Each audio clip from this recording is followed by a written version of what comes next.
जय जगन्नाथ बंधुगण आज आम जानिबा 30 डिसेम्बर 2025 मंगलवार दिन द्वादश राशि राशिफल विषय एही दैनिक राशिफल चंद्रंक गोचर गणना को नहीं आधारित एवं चंद्रंक गोचर गणना आम जीवन में बहुत प्रभाव पकई थाए। तो आसंतु सर्वप्रथमे जानिबा आजिर तिथि और राशि नक्षत्र विषय। आज हेउची 30 डिसेम्बर 2025 मंगलवार पौष शुक्ल पक्ष दशमी दिवा 7 घंटा 50 मिनिट गते एकादशी। आज द्विजा नक्षत्र रात्र 3 घंटा 57 मिनिट गते कृतिका नक्षत्र। आज मेषचंद्र अहोरात्र। आजिर पर्वोत्सव सांब दशमी ओ पुत्रदा एकादशी। आजिर शुभ बेला दिवा 6 घंटा 31 मिनिट रु 7 घंटा 15 मिनिट पर्यंत। आजिर सूर्योदय प्रातः 6 घंटा 31 मिनिट। आजिर सूर्यास्त संध्या 5 घंटा 21 मिनिट। आज मेष राशि घात चंद्र एवं मकर राशि घात बार। आज कलमी शाग खाइबा निषिद्ध। तो बंधुगण आसंतु जानिबा आजिर राशिफल विषय।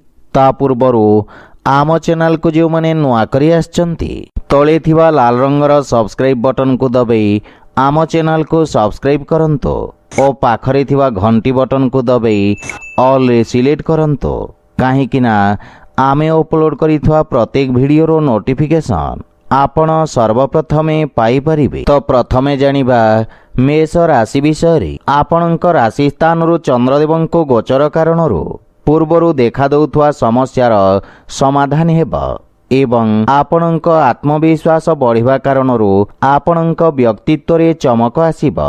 आपणक स्वभाव रे क्रोध रे हानि घटिबा एवं चिंतारू मुक्ति मिलिबा। व्यावसायिक तथा व्यापार क्षेत्र रे सुधार हेबा कारणरू मन प्रसन्न रहिबा।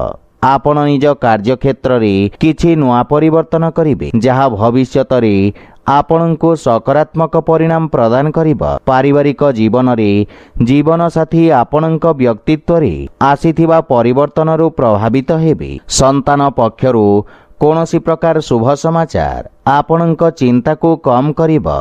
पितांक सहयोगरु आपणक अटकीथिबा कार्य रे प्रगति आसीबा एवं परिवारर वरिष्ठ सदस्यंक स्वास्थ्य अवस्थार विषय ध्यान रखंतु एवं माता पितांक सेवा करंतु। आर्थिक स्थिति क्षेत्र रे जदि कोनोसी निवेश करिबाकू चाहुछंती ताहेले पितांक परामर्श अवश्य नियंतु। परिवारर अनावश्यक खर्च रे नियंत्रण लागि रहिबा किंतु दिनचर्या प्रभावित हेबा कारणरू कार्य रे बाधा विघ्न देखा देई पारे। एहा व्यतीत स्वास्थ्य प्रति मध्य सचेत रहंतु।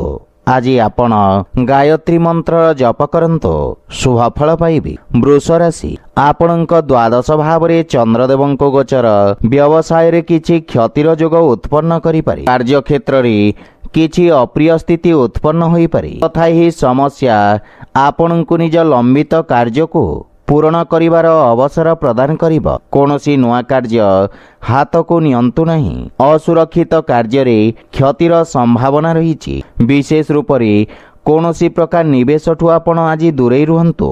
रोजगार क्षेत्र रे कोनोसी परिवर्तन पई समय शुभ नुही एवं पारिवारिक जीवन रे स्थिति सामान्य संघर्षपूर्ण रहिबा। विशेष रूप रे कोनोसी प्रकार अनावश्यक ऋण देवा नेबा ठारू आपण दूरे रुहंतु अन्यथा क्षतिर संभावना रहिछि। आर्थिक रूप रे मध्य समय संघर्षपूर्ण रहिबा एवं कोनोसी प्रकार निवेश तथा संपत्तिर क्रय विक्रय उचित समय पर्यंत टाली दियंतु किंतु स्वास्थ्य अवस्था उत्तम अनुकूल रहिबा। आज आपण तुलसी वृक्ष रे जल अर्पण करंतु शुभ फल पाइबे। मिथुन राशि आपणक लाभ भाव रे चंद्रदेव को गोचर आपणक लाभर स्थिति को आहुरी वृद्धि करिवार अवसर प्रदान करिबा। अटकी थिबा कार्य रे प्रगति आसीबा एवं आकस्मिक धन लाभर मध्य जोग रहिछि। वाणिज्य व्यवसाय क्षेत्र रे आपणक द्वारा पूर्वरु करा जाइथिबा कार्य आपणको उत्तम परिणाम प्रदान करिबा एवं व्यवसाय रे वृद्धि हेबा तथा पदोन्नति और वेतन वृद्धिर संभावना रही। पारिवारिक जीवन रे जीवन साथी सहित कौनसी कथा को नहीं मनमतांतर देखा दे पारे। मातांक पूर्ण सहयोग ଆପଣଙ୍କୁ ପ୍ରାପ୍ତି ହେବ ଏବଂ ପାରିବାରିକ ବାତାବରଣ ସୁଖଦ ରହିବ। ଛୋଟ ବାଳକମାନଙ୍କ ସହିତ ଉତ୍ତମ ସମୟ ବ୍ୟତୀତ କରିବେ। କାର୍ଯ୍ୟ ବ୍ୟସ୍ତତାରେ ମଧ୍ୟ ବୃଦ୍ଧି ଘଟିବ।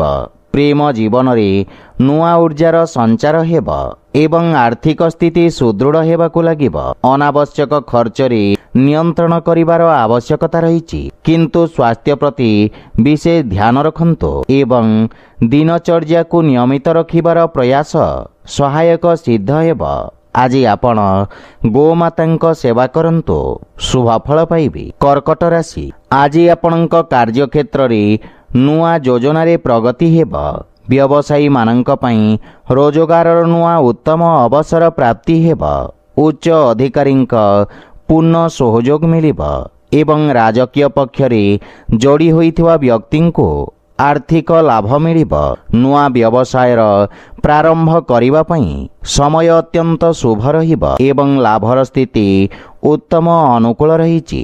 ଆପଣଙ୍କ ନୂଆ ବିଚାର ତଥା କ୍ରାନ୍ତିକାରୀ ଭାବନା କାର୍ଯ୍ୟକ୍ଷେତ୍ରରେ ଉତ୍ତମ ପରିଣାମ ପ୍ରଦାନ କରିବ।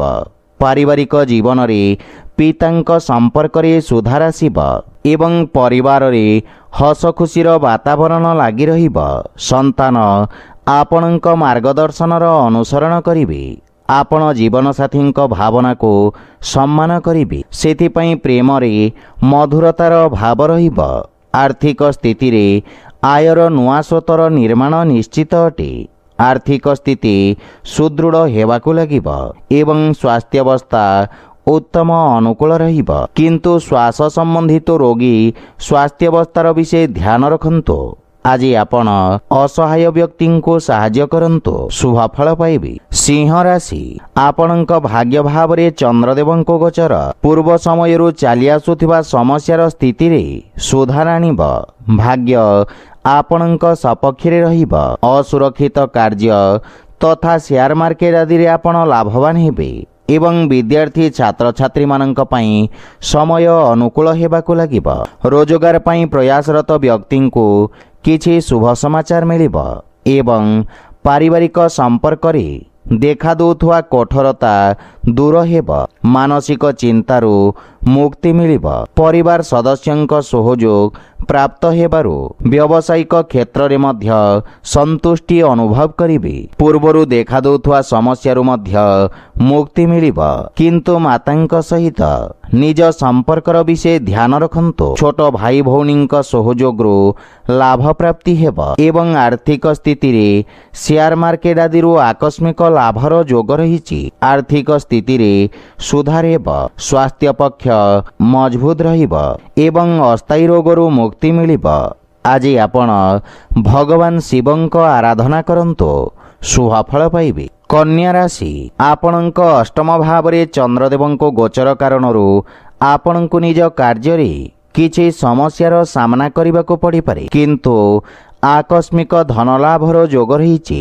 ସାମାଜିକ କାର୍ଯ୍ୟରେ ଆପଣଙ୍କ ଯୋଗଦାନ ଆପଣଙ୍କ ପ୍ରଭାବ କ୍ଷେତ୍ରରେ ବୃଦ୍ଧି କରିବ। ବିପରୀତ ପରିସ୍ଥିତିରେ ମଧ୍ୟ ଆପଣଙ୍କ କାର୍ଯ୍ୟ କରିବାର କ୍ଷମତା ଆପଣଙ୍କ ସହକର୍ମୀମାନଙ୍କୁ ପ୍ରଭାବିତ କରିବ। ପାରିବାରିକ ଜୀବନରେ ପରିବାରର କୌଣସି ସଦସ୍ୟଙ୍କ ସହିତ ମତଭେଦ ଦେଖାଦେଇପାରେ, କିନ୍ତୁ ଆପଣ ନିଜ ବାଣୀର କୌଶଳରେ ସମସ୍ତଙ୍କୁ ପ୍ରଭାବିତ କରିବେ। ଜୀବନ ସାଥୀଙ୍କ ସହିତ ସମ୍ପର୍କରେ ପ୍ରଗାଢ଼ତା ଆସିବ, କିନ୍ତୁ ପିତାଙ୍କ ସ୍ୱାସ୍ଥ୍ୟାବସ୍ଥାର ବିଷୟ ଧ୍ୟାନ ରଖନ୍ତୁ। ପ୍ରେମ ସମ୍ବନ୍ଧରେ ମାନସିକ ଶାନ୍ତି ବା ପ୍ରସନ୍ନତା ଅନୁଭବ କରିବେ। ଆର୍ଥିକ ସ୍ଥିତିରେ ଆର୍ଥିକ ଲାଭ ମିଳିବ। ଶୁଭ କାର୍ଯ୍ୟରେ କରାଯାଇଥିବା ନିବେଶ ଆପଣଙ୍କ ଲାଭର ସ୍ଥିତିକୁ ଦ୍ୱିଗୁଣିତ କରିବ।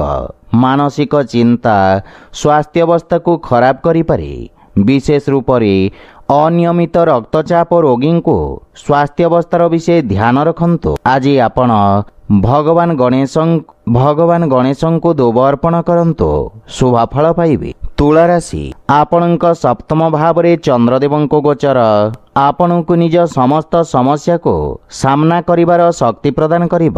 ଆପଣଙ୍କୁ ଉଚ୍ଚ ଅଧିକାରୀଙ୍କ ସହଯୋଗ ପ୍ରାପ୍ତି ହେବ ଏବଂ ସମସ୍ତ ନିର୍ଣ୍ଣୟ ଆପଣଙ୍କୁ ଆଶାତୀତ ସଫଳତା ପ୍ରଦାନ କରିବ।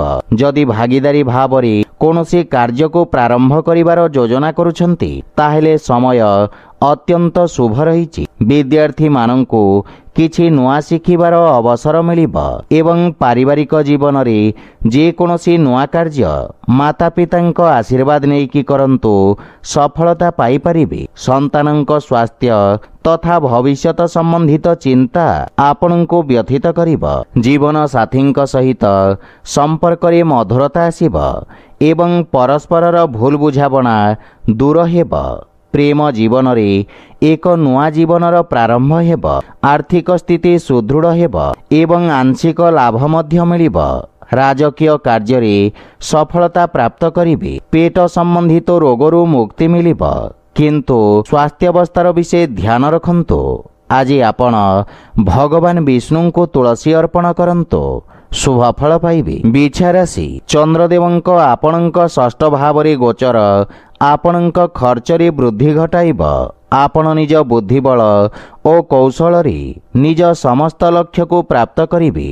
ଆପଣଙ୍କ କିଛି ଗୁପ୍ତ ଶତ୍ରୁ ଆପଣଙ୍କ ଛବିକୁ ଖରାପ କରିବାର ପ୍ରୟାସ କରିବେ। ନୂଆ ଲୋକଙ୍କ ସହିତ ଦେଖା ସାକ୍ଷାତ ହେବ ଏବଂ କ୍ୟାରିୟରରେ ଉତ୍ତମ ଉନ୍ନତିର ଯୋଗ ରହିଛି। କୌଣସି ପ୍ରକାର ନୂଆ କାର୍ଯ୍ୟରେ ଆପଣ ମନ ବଳେଇବେ। କାର୍ଯ୍ୟକ୍ଷେତ୍ରର ସ୍ଥିତିରେ ସୁଧାର ଆସିବ ଏବଂ ସହଯୋଗୀଙ୍କ ପରାମର୍ଶ ଲାଭଦାୟକ ସାବ୍ୟସ୍ତ ହେବ। ପାରିବାରିକ ଜୀବନରେ ପରିବାର ସଦସ୍ୟଙ୍କ ପୂର୍ଣ୍ଣ ସହଯୋଗ ମିଳିବ, କିନ୍ତୁ ପରିବାର ସଦସ୍ୟଙ୍କ ସ୍ୱାସ୍ଥ୍ୟାବସ୍ଥାର ବିଷୟ ଧ୍ୟାନ ରଖନ୍ତୁ। ପ୍ରେମ ଜୀବନରେ ବାଣୀର କଠୋରତା କାରଣରୁ ସମ୍ବନ୍ଧରେ ଫାଟ ସୃଷ୍ଟି ହୋଇପାରେ। ସେଥିପାଇଁ ଅନାବଶ୍ୟକ ଯୁକ୍ତିତର୍କ ଓ ବାଦ ବିବାଦରୁ ଆପଣ ଦୂରେଇ ରୁହନ୍ତୁ। ଆର୍ଥିକ ସ୍ଥିତିରେ ବନ୍ଧୁମିତ୍ର ବା ସମ୍ପର୍କୀୟଙ୍କ ଠାରୁ ଆର୍ଥିକ ସହଯୋଗ ମିଳିବାର ସମ୍ଭାବନା ରହିଛି। ଆଜି ଆପଣ ଗୋପାଳ ସହସ୍ରନାମର ପାଠ କରନ୍ତୁ, ଶୁଭ ଫଳ ପାଇବେ। ଧନୁରାଶି, ଆପଣଙ୍କ ରାଶି ସ୍ଥାନରୁ ପଞ୍ଚମ ଭାବରେ ଚନ୍ଦ୍ରଦେବଙ୍କ ଗୋଚର ଆପଣଙ୍କ ରଚନାତ୍ମକ କ୍ଷମତାର ବୃଦ୍ଧି ଘଟାଇବ। କଳା ଓ ସଙ୍ଗୀତ କ୍ଷେତ୍ରର ବ୍ୟକ୍ତିଙ୍କୁ ନୂଆ ଅବସର ପ୍ରାପ୍ତି ହେବ। ବ୍ୟବସାୟରେ ସହଯୋଗୀଙ୍କ ଦ୍ୱାରା ଲାଭର ସ୍ଥିତି ରହିବ ଏବଂ କାର୍ଯ୍ୟକ୍ଷେତ୍ରର ବିସ୍ତାର ହେବାର ଯୋଗ ରହିଛି। ବିଦ୍ୟାର୍ଥୀ ଛାତ୍ରଛାତ୍ରୀମାନଙ୍କ ପାଇଁ ସମୟ ଉତ୍ତମ ପରିଣାମ ପ୍ରଦାନକାରୀ ରହିବ ଏବଂ ଆପଣ ନିଜର ସମସ୍ତ ଲକ୍ଷ୍ୟକୁ ପୂରଣ କରି ମାତାପିତା ଓ ଗୁରୁଜନଙ୍କୁ ଗୌରବାନ୍ୱିତ କରିବେ। ପାରିବାରିକ ଜୀବନରେ ପରିବାରରେ ହସ ଖୁସି ଓ ସୁଖ ଶାନ୍ତିର ବାତାବରଣ ଲାଗି ରହିବ। ମାତାଙ୍କ ସହିତ ଥିବା ମନମତାନ୍ତର ଦୂର ହେବ। ସନ୍ତାନଙ୍କ ଉନ୍ନତିରେ ଆପଣ ବିଶେଷ ଆନନ୍ଦ ଅନୁଭବ କରିବେ ଏବଂ ସନ୍ତାନ ଆପଣଙ୍କ ଆଜ୍ଞାର ପାଳନ କରିବେ। ଭାଇ ଭଉଣୀଙ୍କ ସହଯୋଗରୁ ଆପଣ ସମସ୍ତ କାର୍ଯ୍ୟରେ ସଫଳତା ଅର୍ଜନ କରିବେ। ଆର୍ଥିକ ସ୍ଥିତି ମଧ୍ୟମ ଧରଣର ରହିବ ଏବଂ ବ୍ୟାପାର ବାଣିଜ୍ୟରେ ଆଶାତୀତ ପରିଣାମ ପାଇବା ପାଇଁ ଅଧିକ ପ୍ରୟତ୍ନ କରିବାର ଆବଶ୍ୟକତା ରହିଛି। ସ୍ୱାସ୍ଥ୍ୟାବସ୍ଥାରେ ସୁଧାର ଆସିବ ଏବଂ ଅଧିକ କାର୍ଯ୍ୟବ୍ୟସ୍ତତା କାରଣରୁ କିଛି ଥକାପଣ ଅନୁଭବ କରିବେ। ଆଜି ଆପଣ ପକ୍ଷୀଙ୍କୁ ଦାନା ଖାଇବାକୁ ଦିଅନ୍ତୁ, ଶୁଭ ଫଳ ପାଇବେ। ମକର ରାଶି, ଆପଣଙ୍କ ରାଶିରୁ ଚତୁର୍ଥ ଭାବରେ ଚନ୍ଦ୍ରଦେବଙ୍କ ଗୋଚର ଆପଣଙ୍କ ବ୍ୟବସାୟରେ କିଛି ଉଚ୍ଚନୀଚର ସ୍ଥିତି ଉତ୍ପନ୍ନ କରିବ। ଲାଭ ପାଇବା ପାଇଁ ସମୟର ଅପେକ୍ଷା କରିବାକୁ ପଡ଼ିବ। ଆଶାତୀତ ପରିଣାମ ନ ପାଇବାରୁ ମାନସିକ ଚିନ୍ତା ଲାଗି ରହିବ ଏବଂ ଆପଣଙ୍କ ବ୍ୟବସାୟର ବିସ୍ତାର ବିଶେଷଜ୍ଞଙ୍କ ପରାମର୍ଶ ଅନୁଯାୟୀ କରନ୍ତୁ। କୌଣସି ପ୍ରକାର ଅସୁରକ୍ଷିତ କାର୍ଯ୍ୟ କରିବା ପୂର୍ବରୁ ଭଲ ଭାବରେ ବୁଝାମଣା କରିନିଅନ୍ତୁ। ପାରିବାରିକ ଜୀବନରେ ଅନାବଶ୍ୟକ ଖର୍ଚ୍ଚକୁ ନେଇ ସମସ୍ୟା ଦେଖାଦେଇପାରେ। ବୈବାହିକ ଜୀବନରେ ଜୀବନ ସାଥୀଙ୍କ ସହିତ ଭୁଲ ବୁଝାମଣାକୁ ନେଇ ମନମତାନ୍ତର ଦେଖାଦେଇପାରେ। ସେଥିପାଇଁ ଧୈର୍ଯ୍ୟ ସହିତ ଜୀବନସାଥୀଙ୍କ ସହିତ କଥାବାର୍ତ୍ତା କରନ୍ତୁ। କୌଣସି ପ୍ରକାର ଅନାବଶ୍ୟକ ବାଦ ବିବାଦରୁ ଆପଣଙ୍କୁ ଦୂରେଇ ରହିବା ଉଚିତ, କିନ୍ତୁ ପ୍ରେମ ଜୀବନରେ ନୂଆ ସମ୍ପର୍କ ଯୋଡ଼ି ହେବ ଏବଂ ଆର୍ଥିକ ସ୍ଥିତି ମଧ୍ୟମ ରହିବ। ଉଧାରୀ ଦେବା ନେବା ବା ଋଣ ଭାରରୁ ଆପଣ ଦୂରେଇ ରୁହନ୍ତୁ। ଭବିଷ୍ୟତକୁ ଗଠନ କରିବା ପାଇଁ କାର୍ଯ୍ୟ କରିବାର ଆବଶ୍ୟକତା ରହିଛି ଏବଂ ମାନସିକ ଚିନ୍ତାରୁ ମୁକ୍ତି ପାଇବା ପାଇଁ ଯୋଗାଭ୍ୟାସ ବା ପ୍ରାଣାୟାମର ଅଭ୍ୟାସ କରନ୍ତୁ। ଆଜି ଆପଣ ହନୁମାନ ଚାଳିଶାର ପାଠ କରନ୍ତୁ, ଶୁଭ ଫଳ ପାଇବେ। କୁମ୍ଭ ରାଶି, ଆପଣଙ୍କ ତୃତୀୟ ଭାବରେ ଚନ୍ଦ୍ରଦେବଙ୍କ ଗୋଚର ଆପଣଙ୍କ ଯଶ ଓ ମାନ ସମ୍ମାନରେ ବୃଦ୍ଧି କରିବ ଏବଂ ଆପଣ ସାମାଜିକ କଲ୍ୟାଣକାରୀ କାର୍ଯ୍ୟରେ ପ୍ରସନ୍ନତା ସହିତ ସହଯୋଗ କରିବେ। ଲୋକେ ଆପଣଙ୍କ କାର୍ଯ୍ୟକୁ ଏବଂ ଆପଣଙ୍କୁ ପ୍ରଶଂସା କରିବେ। ଆଜି ଆପଣଙ୍କୁ ସଞ୍ଚାର ମାଧ୍ୟମରେ ଲାଭ ମିଳିବ। ପାରିବାରିକ ଜୀବନରେ ପରିବାର ସଦସ୍ୟଙ୍କ ପୂର୍ଣ୍ଣ ସହଯୋଗ ମିଳିବ ଏବଂ ଜୀବନସାଥୀଙ୍କ ସମ୍ପର୍କରେ ପ୍ରଗାଢ଼ତା ଆସିବ। ପରସ୍ପର ମଧ୍ୟରେ ସହଯୋଗ ଓ ଉତ୍ତମ ବୁଝାମଣାର ଭାବନା ଉତ୍ପନ୍ନ ହେବ। ପିତାଙ୍କ ମାର୍ଗଦର୍ଶନ ଓ ସହଯୋଗ ମିଳିବ ଏବଂ ଆର୍ଥିକ ସ୍ଥିତି ଆହୁରି ସୁଦୃଢ଼ ହେବାକୁ ଲାଗିବ। ଆଜି ଆର୍ଥିକ ମହତ୍ୱାକାଂକ୍ଷାର ପୂର୍ତ୍ତି ହେବ, କିନ୍ତୁ ଅନାବଶ୍ୟକ ଖର୍ଚ୍ଚରେ ସାବଧାନ ରହିବାର ଆବଶ୍ୟକତା ରହିଛି। ପରିବାରର ସମସ୍ତ ସଦସ୍ୟଙ୍କ ସ୍ୱାସ୍ଥ୍ୟାବସ୍ଥାରେ ସୁଧାର ଆସିବ। ସେଥିପାଇଁ ସ୍ୱାସ୍ଥ୍ୟ ସମ୍ବନ୍ଧିତ ନିୟମର ପାଳନ କରନ୍ତୁ ଏବଂ ଦୈନିକ ଦିନଚର୍ଯ୍ୟାରେ ବ୍ୟବସ୍ଥିତ ରଖନ୍ତୁ। ଆଜି ଆପଣ ବଜରଙ୍ଗ ବାଣ ପାଠ କରନ୍ତୁ, ଶୁଭଫଳ ପାଇବେ। ମୀନ ରାଶି, ଚନ୍ଦ୍ରଦେବଙ୍କ ଆପଣଙ୍କ ଦ୍ୱିତୀୟ ଭାବରେ ଗୋଚର ଆପଣଙ୍କ କଳାତ୍ମକ ତଥା ରଚନାତ୍ମକ ପକ୍ଷକୁ ପ୍ରକାଶିତ କରିବ। ଆପଣଙ୍କ ପ୍ରତିଭାକୁ ସମାଜରେ ପରିଚୟ ଓ ପ୍ରସିଦ୍ଧି ମିଳିବ। ସାମାଜିକ କାର୍ଯ୍ୟକ୍ଷେତ୍ରରେ ଆପଣଙ୍କ ଯୋଗଦାନର ପ୍ରଶଂସା ହେବ ଏବଂ ଆପଣଙ୍କ ବ୍ୟକ୍ତିତ୍ୱର ଚାରିପାର୍ଶ୍ୱରେ ଚର୍ଚ୍ଚା ହେବ। ପାରିବାରିକ ଜୀବନରେ ପରିବାରର ପୂର୍ଣ୍ଣ ସହଯୋଗ ମିଳିବ। ପିତାଙ୍କ ମାର୍ଗଦର୍ଶନରୁ ଆପଣ କାର୍ଯ୍ୟକ୍ଷେତ୍ରରେ ସଫଳତା ତଥା ପ୍ରସିଦ୍ଧି ଅର୍ଜନ କରିବେ ଏବଂ ପାରିବାରିକ ସଦସ୍ୟଙ୍କ ସହିତ ଉତ୍ତମ ସମୟ ଅତିବାହିତ କରିବେ। କୌଣସି କାର୍ଯ୍ୟରେ ଆବଶ୍ୟକତା ଥିଲେ ଯାତ୍ରା କରନ୍ତୁ, ଅନ୍ୟଥା ଯାତ୍ରା କରିବା ଉଚିତ ନୁହେଁ। ଆର୍ଥିକ ସ୍ଥିତିରେ ସମୟ ଅନୁକୂଳ ରହିବ। ମଧ୍ୟମ ଅବଧିର ନିବେଶ ଆପଣଙ୍କ ପାଇଁ ଲାଭଦାୟକ ସାବ୍ୟସ୍ତ ହେବ, କିନ୍ତୁ ସ୍ୱାସ୍ଥ୍ୟାବସ୍ଥାକୁ ନେଇ ଅସାବଧାନତା ଚିନ୍ତାର କାରଣ ହୋଇପାରେ। ସେଥିପାଇଁ ସ୍ୱାସ୍ଥ୍ୟାବସ୍ଥାର ବିଷୟ ଧ୍ୟାନ ରଖନ୍ତୁ। ଆଜି ଆପଣ ଭଗବାନ ଶ୍ରୀ ଜଗନ୍ନାଥଙ୍କ ପୂଜାର୍ଚ୍ଚନା କରନ୍ତୁ, ଶୁଭଫଳ ପାଇବେ। ତ ବନ୍ଧୁଗଣ, ଏହା ଥିଲା ଆଜିର ରାଶିଫଳ ବିଷୟରେ। ଯଦି ଭିଡ଼ିଓଟି ଆପଣମାନଙ୍କୁ ଭଲ ଲାଗିଥାଏ, ଲାଇକ୍, ସେୟାର ଓ କମେଣ୍ଟ କରି ଜଣାନ୍ତୁ ଏବଂ ଆମ ଚ୍ୟାନେଲକୁ ସବସ୍କ୍ରାଇବ୍ କରନ୍ତୁ। ଜୟ ଜଗନ୍ନାଥ।